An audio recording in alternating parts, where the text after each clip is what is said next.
Hey, aloha everyone. So today officially marks 3 weeks since the deadly fires in Lahaina.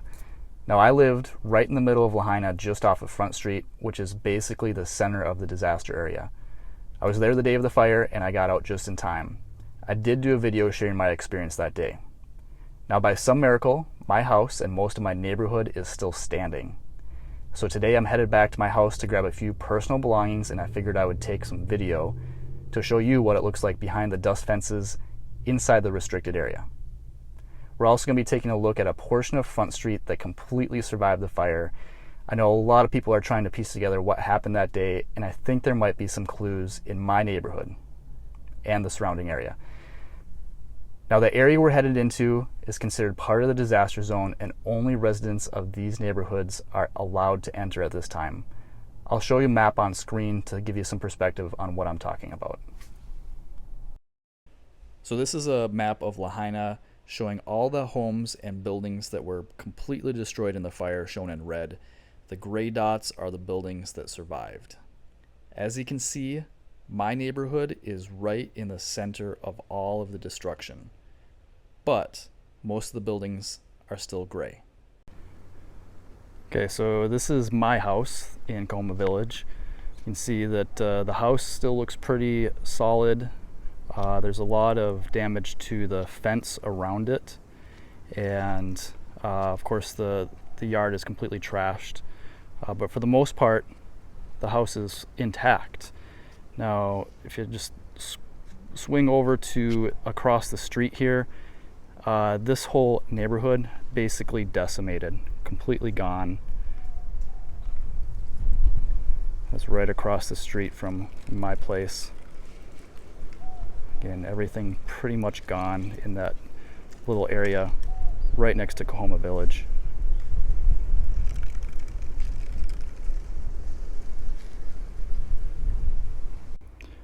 Okay, so let me show you something that might have saved our life. If you watched my video where I talked about our escape from the fire, you saw a clip of a raging fire. It was right here. It was our neighbor's trash can and fence that ignited on fire.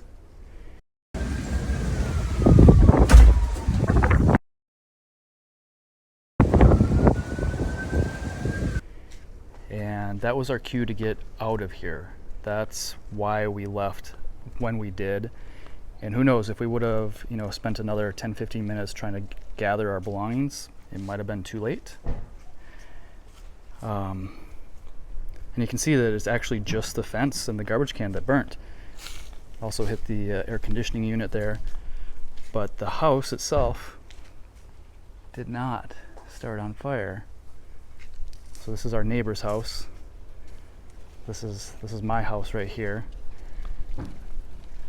The other neighbors are just fine as well. And here's another, I guess you'd call it an anomaly, is our garage door keypad. This has a cover on it, or it used to have a cover on it. And that's what the cover looks like right now. So completely charred. Looks like it was burning pretty heavily, but around it, the entire building around it looks like it's untouched. Okay, so walking down the street inside the neighborhood here, you can see some buildings were burnt completely to the ground, but most of them still standing. Now, I'm sure a lot of people are asking exactly how that could happen. Conspiracy theories aside, this neighborhood is really new. It was built in the last 2 or 3 years, so it has updated construction materials. The hardy, I think it's the hardy board siding, which has a very high fire rating. So that, I'm sure, contributed to saving a lot of the buildings here. And also you'll notice there is no overhead power lines in the community. So since it's a newer community again, they did all the site work. They put underground electrical. And a lot of the fires, I believe, started from down power lines and old building codes. So again, here's This is one of the townhomes in Kahoma Village. So Kahoma Village is a combination of single-family homes and townhomes. It has about 50% of it was affordable housing, so designated for workforce housing. This is one of the townhomes that completely burnt to the ground.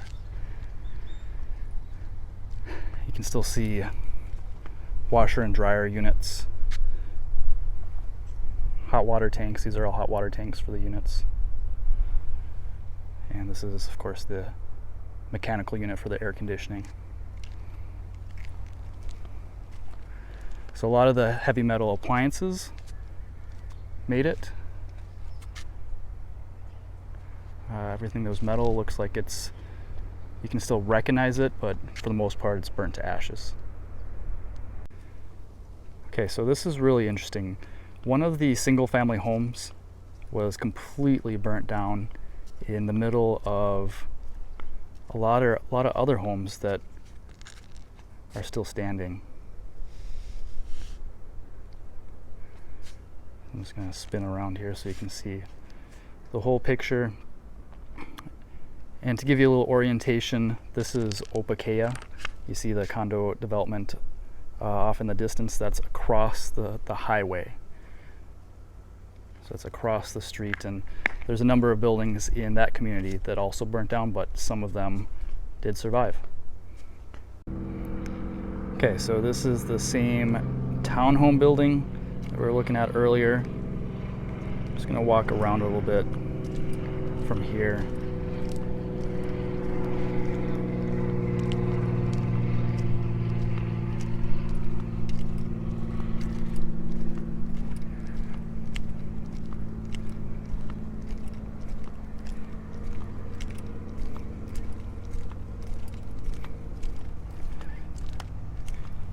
It is strange that, you know, there's buildings that were completely burnt to the ground in the center of the community. This is basically right in the middle of Kahoma Village. And then around it,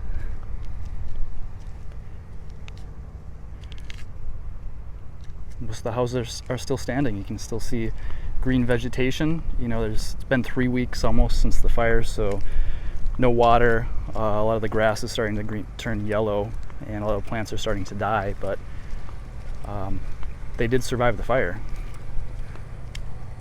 So, and here's another townhome building that clearly is still standing.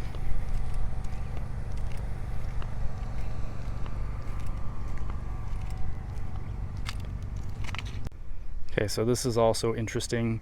A couple cars here that were completely burned up right next to one of the townhomes, and you can see the melted metal. So that was a really hot fire for sure. These cars are completely burnt up. Makes sense because it's, you know, it's right next to a building. I'm sure that fire was really hot. But then you do have a car here that was also next to that same building that did not fully ignite. It's just kind of melted in the front. And here's another one completely burnt up.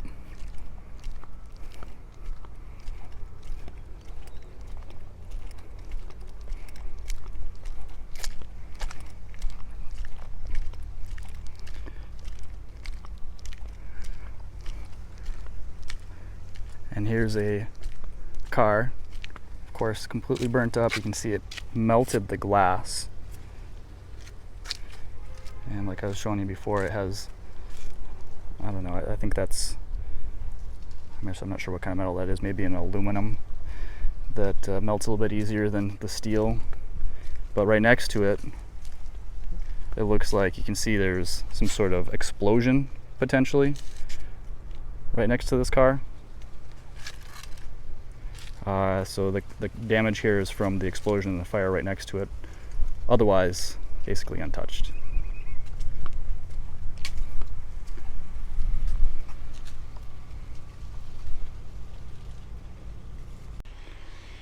Okay, so here's a row of homes that is basically the center of Kahoma Village.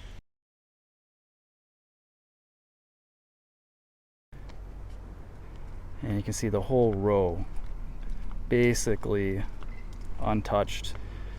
Lots of, evidence of the wind. So there was extremely high winds that day, even in this community. You can see all the trees tipped over.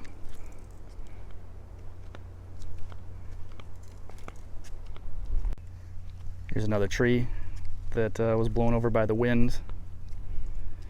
Some more there.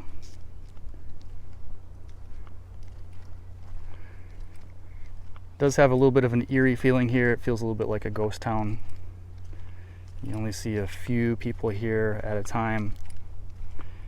I will say that the National Guard and the Maui Police Department seem to be doing a really good job of patrolling this area to make sure that there's no looters or anything like that.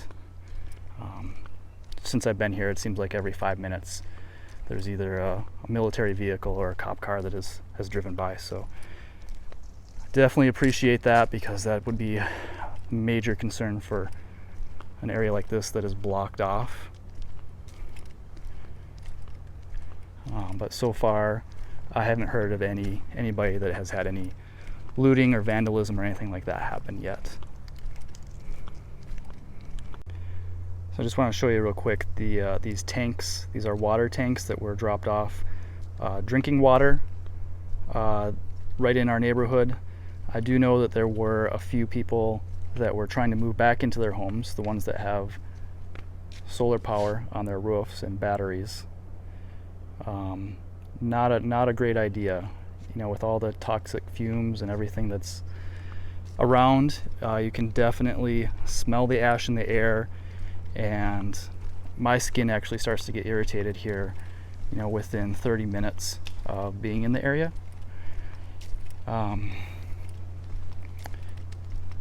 It's definitely not a place I would want to spend a lot of time.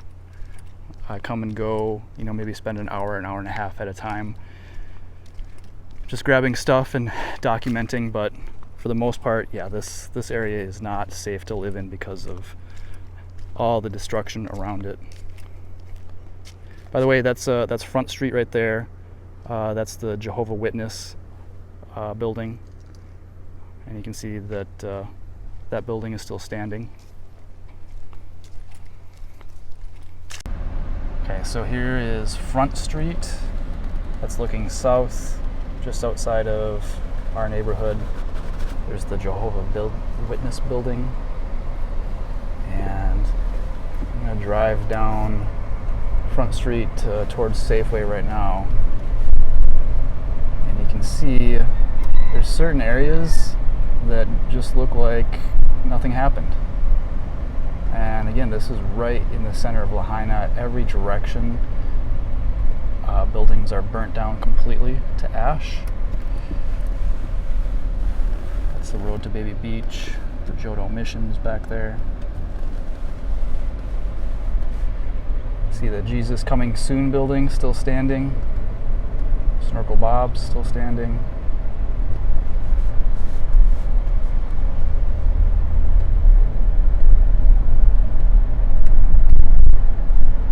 This is the bridge going over the Kahoma stream.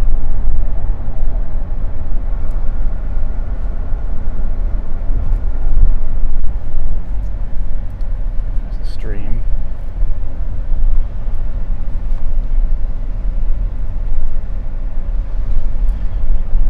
This is the Cannery Mall. So Long's Drugs, Safeway, a bunch of little stores in there. Basically untouched. Old Lahaina Luau. Now, if there was ever a building that you thought might have or should have gone up in flames just because of how flammable the material is, it'd be the grass roofs here. But it looks like Old Lahaina Luau is still intact.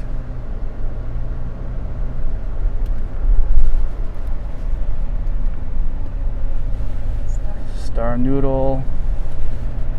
This is where Frida's was before Frida's went out of business. And Honu and Mala.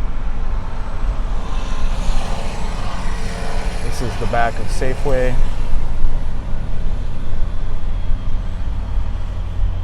that's the Dakine building.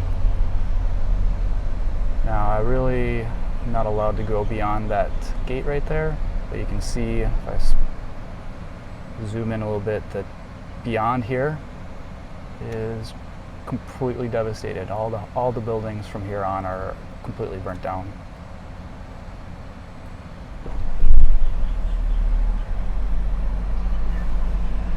Just gonna turn around.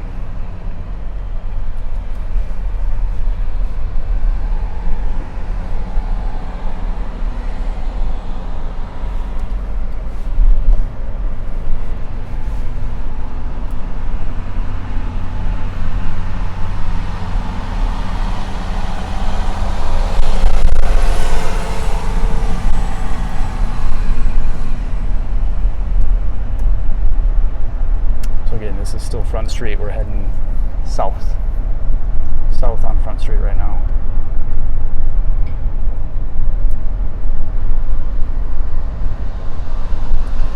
We're going to pull into the Cannery Mall here.